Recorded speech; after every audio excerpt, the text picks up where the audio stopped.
გამარჯობათ. ძველი ანეკდოტი ბავშვმა მარჯვენა ხელით რომ მარცხენა ყური აჩვენა, ამ შემთხვევას მიესადაგება სწორედ.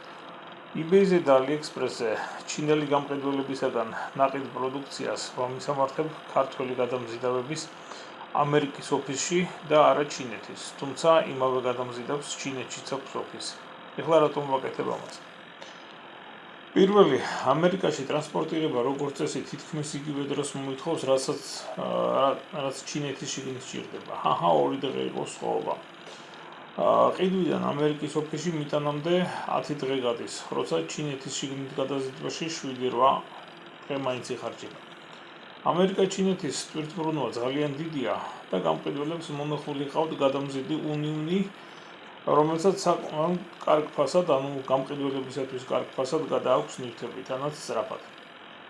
შემდეგ მეორე, ამერიკაში გაგზავნა ხშირად უფასოა.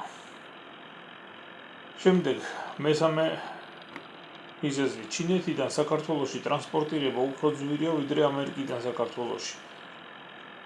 ჩინეთიდან ტრანსპორტირება არის როგორც წესი $12 კილოგრამისა, ხოლო ამერიკიდან არის $9 1 კილოგრამზე.